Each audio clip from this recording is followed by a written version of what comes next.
Hey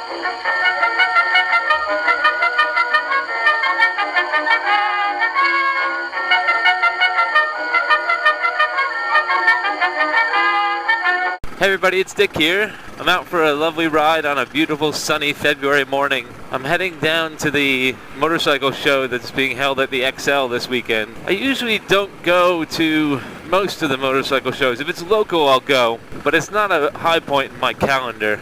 I'd rather be out riding, but if I can ride to it, then I kill two birds with one stone. I went to the Birmingham motorcycle show at the end of last year, and I went with the intention of doing a video about it, but I'll tell you, I wasn't too impressed with what I saw there. It felt a bit lackluster. Felt like people were just kind of phoning it in, and I got kind of a lukewarm or a luke-cool feeling on the bikes that were being displayed. You know, they had all the usual bike show displays. It kind of felt like people were required to do it. There wasn't a lot of enthusiasm when I was there. And I only saw about two bikes that really struck my fancy, two bikes that lingered with me. The other bikes I went to see, I was just a bit let down by them. I mean, I was waiting to see that Moto Guzzi Adventure multicolored Rastafarian looking thing, and that was really a letdown. I was surprised by how much I liked the Triumph Scrambler, you know, the XE and the XC versions, the new proper off-road scramblers, the tall Tiger Bonnevilles. I went to the launch day of that and I wasn't so impressed with it from a distance, but when I sat on it and looked at it up close, I was really quite smitten with it. The other bike that I was interested in seeing was the 2019 CB500X. I love the 500X, and they made some real good changes to it, and hopefully I'll be able to look a bit closer at it today when I go over to the London show. But generally I was a bit let down by the bikes that I saw, but I've been and my enthusiasm for going on test rides and looking at other bikes has been a bit lackluster as well. I mean, I've been distracted with some real world responsibilities, so I haven't had the opportunity to go riding much or to arrange for test rides. But I didn't see anything that said, oh man, I gotta go try that out. I have to go see what that's all about. But the last, I'd say 6 weeks, I've been seeing some things that have been posted by different manufacturers for 2019 bikes, and I gotta say, my enthusiasm is rising again. My interest is being piqued again. There's a couple of things from Honda that I'm really interested in seeing. That 300R, I think it is, or probably 300R. I don't know, CB300, something or other. And I'm blanking on what it is. What else? I want to get another closer look at the Triumph Scrambler. After my ride, I'm a bit kind of uninterested in the Royal Enfields. Maybe go take a look at that XY concept again, or KY, the KY Jelly Royal Enfield. Yeah, so I'm blanking on a couple of things that actually got me out of bed this morning. Hopefully when we get over to the show, we'll see what actually got my ass outside. I'm hoping that there's a little less of the chasing your own tail attitude I've been seeing. I mean, Kawasaki just announced a W800, and the video, the promotional video that's been making its rounds on social media, looks like something out of 2008. It had the sparks from a grinder and soft focus, depth of field, and, you know, all the right words, heritage and vintage and classic and blah blah blah. If you're going to be this late in the game to the heritage scene, then you gotta make it look a little different than every other promotional video and small custom shop DSLR video that we've seen over the past 11 years. I even push it to 2006 that I was chopping up Yamahas. And what I really didn't like, and I'm going to look closer at it, what I really didn't like about the Kawasaki W bike was this king queen stepped seat that they've installed. It really is a 1980s looking seat, and everyone has, for the past almost 2 decades, or decade and a half, has done their best to make flat seats if you're going to do this kind of heritage cafe racer thing. And yeah, it's uncomfortable for your pillion rider, but aesthetically, when you're sitting looking at your bike, you know, sipping a bit of something, that step seat is muy ugly.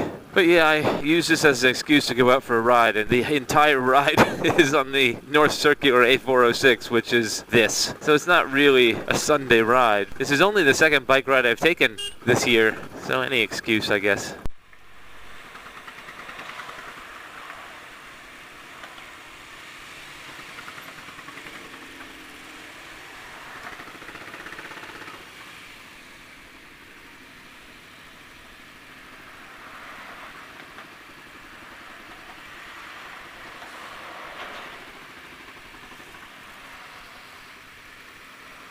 Fucking big box bikes. Yeah, so we have all these bikes with huge boxes on it, and they're stuck because they can't filter. They're causing traffic jam for the bikes that can. Come on, gentlemen.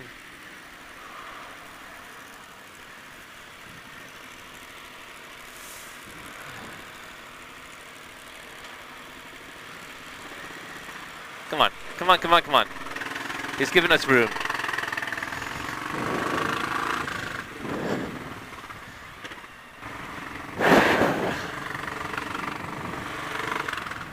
Did you really need full luggage to go for a ride over across London? Come on, guys. Unless we were in the right direction because there were lots of bikes back there. I did seem to lose them in the traffic jam though. Oh, there's an airplane. So yeah, I think London City Airport is around here. There's a bike. Show's only been open for about 2.5 hours now, so seeing bikes leaving is not a very good sign. I don't know if that's being too harsh, probably, because I get a kind of hypnosis when I'm looking at an exhibition, waving people off, waving bikes in. Free motorcycle parking. What I do like about these motorcycle shows is that if you actually do ride your bike, they give you free parking. And that is a lovely incentive because motorcycle riders know what a commodity that is, especially in central London where they charge for you to park a motorcycle. Excel London. Ooh, we're VIPs if you're on a bike.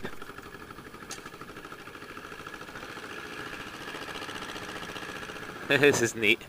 I feel like I'm in an action movie. Or my driver's test. Well, I'm glad I rode my bike today. This is fun.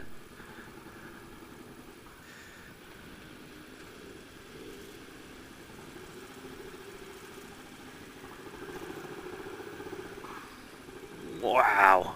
Holy crap.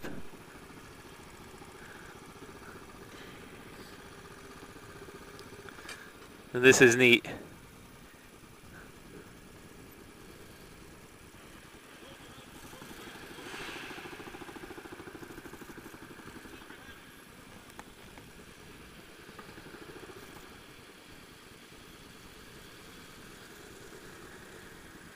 The bike area was a bike show in itself, but I was eager to get inside. £22 entry on the door, online pre-sales were £20 with a £1.50 service charge. I started by hitting the CB500X, which was swarmed with visitors.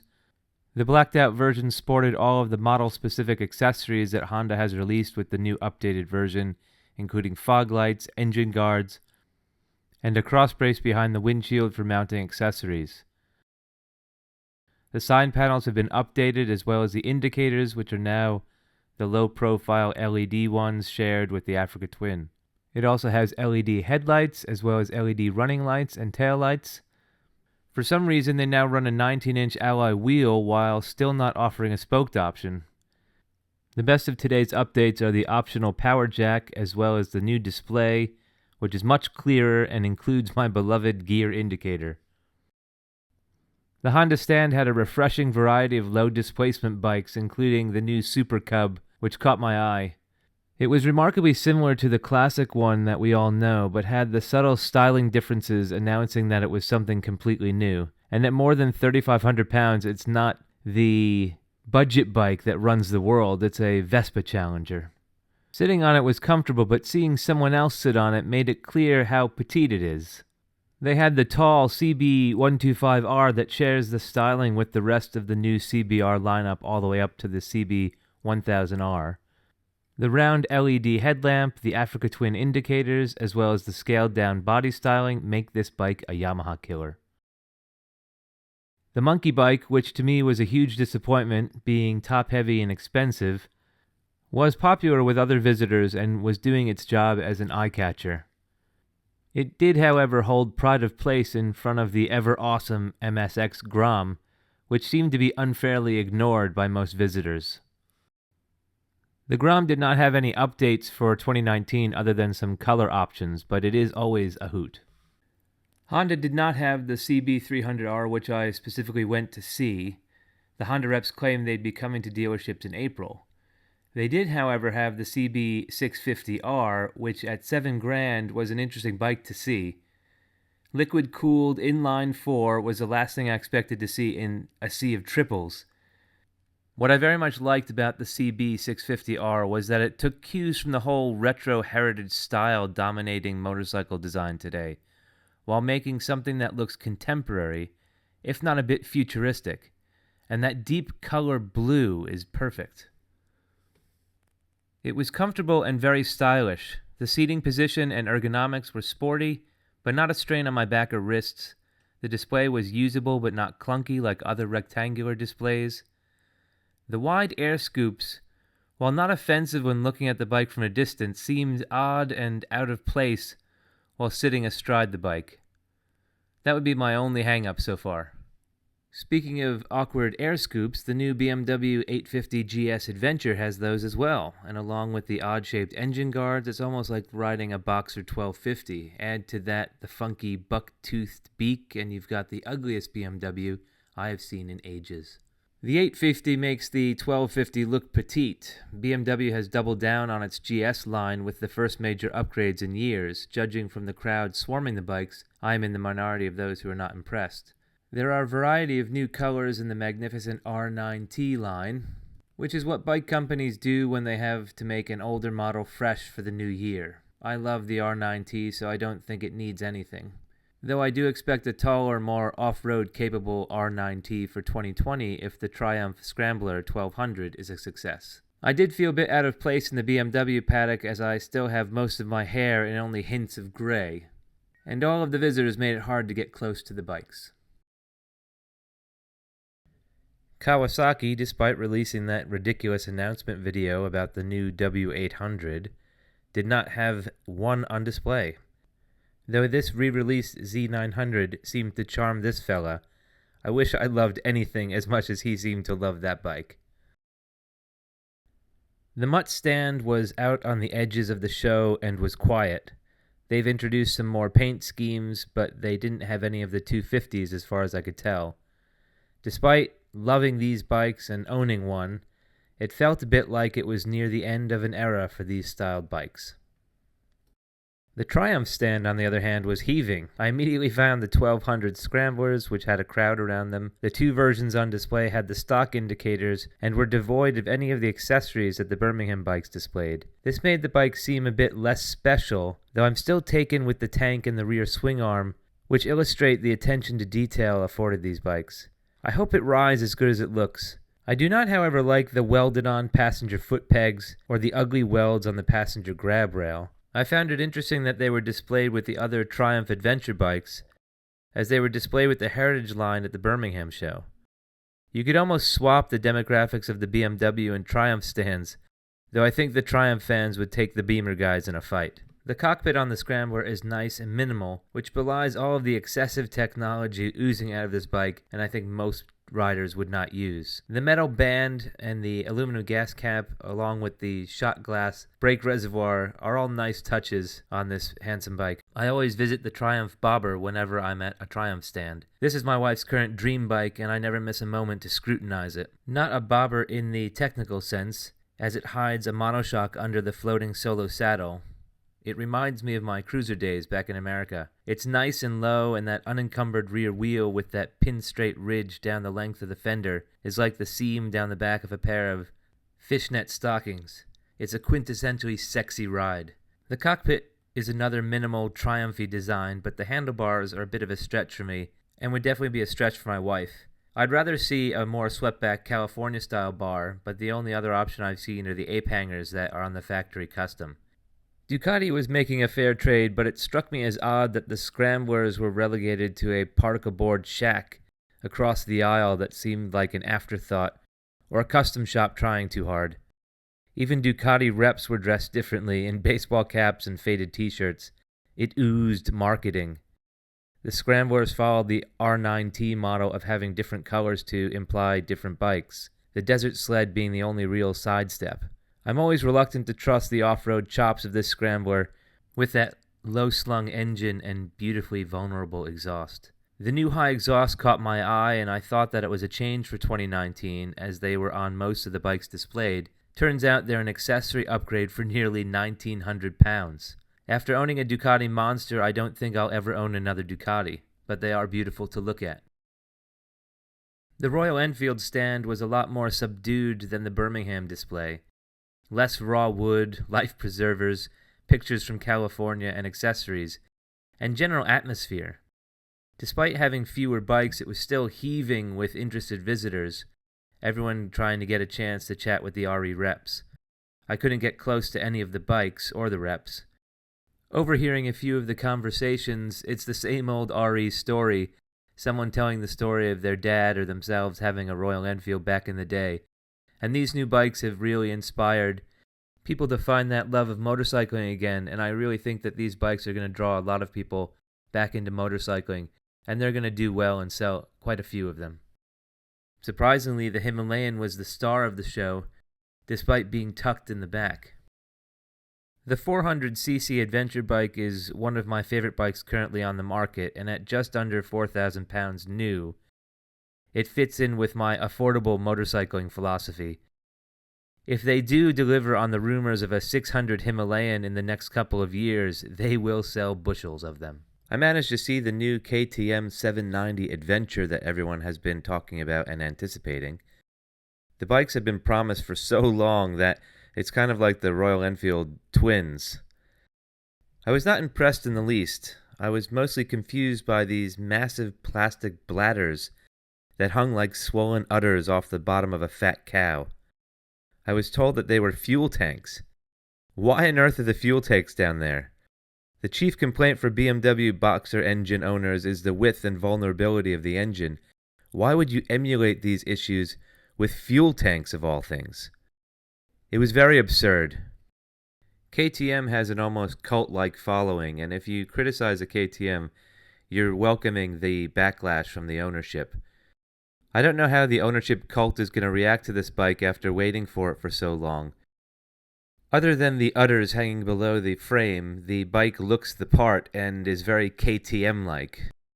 It has the off-road look and legacy that KTM builds into all of their bikes, including the flat, hard motocross-style seat. It sports the alien-esque headlamp and the sharp, angry orange plastic panels. KTM is the bike company I want to like, but always end up buying something else instead. And with a rash of other midweight competitors, I think the case remains the same with this bike.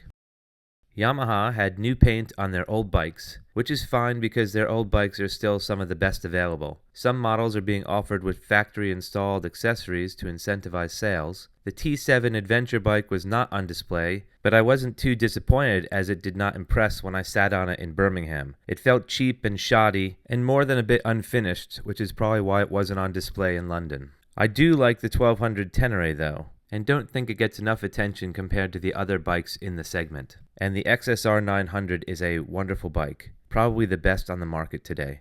I think it's let down a bit by its styling, but it's going to be one of the bikes that people look back on and wonder why they didn't own it, or why they didn't look at it as closely as they should. This bike truly is an amazing machine. And probably the most ridiculous bike on display was the Yamaha Niken, a three-wheel sports bike. I love innovation and experimentation, and I love when companies take risks. But no one in the entire chain, from concept to production, said anything to anybody about how freaking stupid this thing is. From a distance, it's intriguing. Sitting on it, it was offensive. It was like trying to see over a crock pot, or the dashboard of a 2001 Volkswagen New Beetle. There was at least 3.5 to 4 feet of plastic stretching out in front of me to the front wheel. I kind of thought that the bike maybe had airbags installed. I think there's a need in a market for lithe three-wheel performance machines, but we're not there yet. The SV650 by Suzuki was one of the bikes I had come to see. It was a good-looking bike, if not a little dated. It was comfortable, but at just under $6,000, you could see it aiming for a budget. That's not entirely a bad thing. The build quality was sound, and the Suzuki platform is known for its reliability, so I can't fault it. It had a great seat height and sporty stance that made it feel like more bike than it probably is. The big surprise of the show came in seeking out the SV, because it let me stumble upon the new Katana. The Suzuki Katana blew my socks off. It looked retro without looking like it was trying too hard, it was comfortable as hell, and it was a spitting image of the 1980s predecessor. For me, it was the star of the show. Built on the GSXR platform, it should be a performer, but at an estimated 11,500 pounds sale price, I don't know if a plastic fairing pseudo sports bike could compete with the BMWs and Triumphs available in that same price bracket. I am, however, taken with the design, and I'm eager to ride it when it's available. And if it comes in under 10,000 pounds, I'd have to try hard not to buy one. Home again, home again. All in all, it was a good bike show. Never too impressed with bike shows. You know, it's a trade show. Trade shows are boring. You know, they're formulaic. But the takeaway, you know, I always, right after I leave, or as I mentioned on the way in that I become numb to what I'm seeing, and I have to go. I have to either take a break or I have to leave. And that numbness gives me a bit of amnesia as well. And I always wonder what's going to stick with me, what's going to linger. What's funny is the bikes I went to see weren't there. The CB300R, not there. What was the other one? There was another one that I was going to see and it wasn't there. But the takeaway, the one that really surprised me, was the Suzuki Katana. Holy cow. The Suzuki Katana, man. Holy cow. Now, the bike on the way in that I couldn't remember that I wanted to see in person was the SV650 by Suzuki. I was curious about that bike, and I found it. I actually just happened upon the Suzuki stand, which was tucked away in some weird spot. Like, it was almost an afterthought. I don't know if they pay less for being over in that spot, but I had forgotten I was looking for the Suzuki when I happened upon Suzuki, and I found the SV650, and it's about the price of the new Royal Enfield twins. You're going the wrong way, buddy.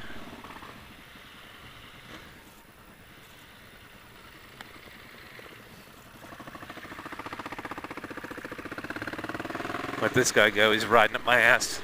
So the Suzuki SV650 is about the price of the new Royal Enfield twins, and I was curious to see what the comparisons were. There's no real comparison between the two, though I'm gonna take the Suzuki for a test ride because I'm that curious about the power output of that engine. But it's definitely kind of a 90s holdover, early 2000s holdover with a round light. When I asked for a brochure, they gave me the whole range brochure. On the front was what I thought was a bike from the 80s, and they're like, no, we've just released a new Katana for this year, and it's around the front. So I walked around the front, and holy cow, what a surprise.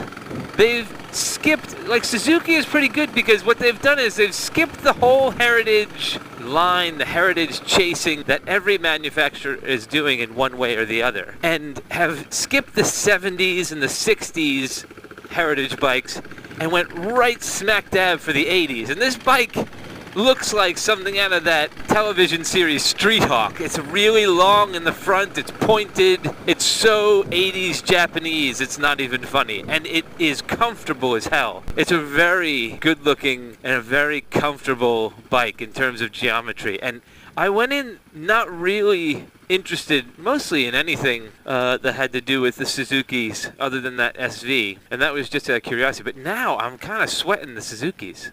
You know, I'm not a big fan of the V-Strom because of the weight and the exhaust position. Like, it just seems really vulnerable for it to be kind of a sport tour adventure. So I was never really drawn to the V-Strom. I mean, it's got a huge following, and I'll probably ride one because someone's asked me to do so, but I was never really drawn to the V-Strom. There he is again. He got lost. Anyway, but this Katana, and you know, the Gixxers, the GSXRs, I'm not too drawn to. I'm not drawn to crotch rockets all that much. If I was going to get a crotch rocket, I'd probably get a Yamaha. But that Katana, man, it is a pretty bike. It's built... I say I'm not interested in the GSXRs. It's built on the GSXR platform. So aesthetically, I'm not drawn to the GSXRs. But the Katana is something that I will definitely look at. It's due out kind of March time, March to May. I met one of the dealers, nice guy. They just became a Suzuki dealer. Suzuki dealers are unlike other dealers where they're usually built onto the back of kind of scooter shops. It's probably one of the from just who's running Suzuki franchises, it's probably one of the cheaper of the dealerships that you can get into. But I'm going to go try the SV, and I'm going to try the Katana when it's out, because that Katana might be something that has to be in the fleet. It's definitely nice and unique. When I shared my interest in the Katana with the Suzuki rep, he said there are very few bikes that capture the imagination these days. Everyone seems to be chasing the same thing, and this bike really does. And he didn't say that as a sales pitch. You know, it sounds like a sales pitch. But he didn't say that as a sales pitch, because this is the guy who just became a Suzuki dealer. And in just becoming a Suzuki dealer, he's still getting to know the line. He's still getting to know the brand. And he's not savvy in a way that, you know, someone who's really pushing Suzuki's would be. And so there was an honesty.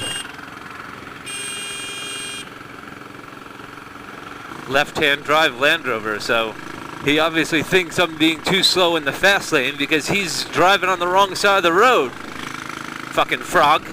Anyway, where was I? Now, he had said it with an honesty. There was an honesty in what he was saying. So I didn't feel like he was just delivering a line. And there is a bit of an honesty in it, because there's an honesty in the bike, because the Katana was a big deal back in the 80s, and that was unlike anything that had been around. And so the honesty permeates, I think, and it is inspiring. I was inspired by it. And I like being surprised. I like being surprised. And that was the surprise of the show. Save yourself the 20 quid. Watch a bunch of videos of us suckers who went and put money on the barrelhead to walk around the show. There's really, the crowds were not fun. It was hard to get close to a bike, hard to get onto a bike, hard to get a nice picture or shot of the bike. And there really wasn't anything new that really would justify the 20 quid plus whatever you spend on food and drink and the journey time to get down there. So watch your videos, and if there's something that you really can't live without, go to the dealer and see if they have one. I think the motorcycle show experience is generally not worth the effort. But I am going to check out that Katana. If you like that video and you want to see more like them, hit like, share, and subscribe.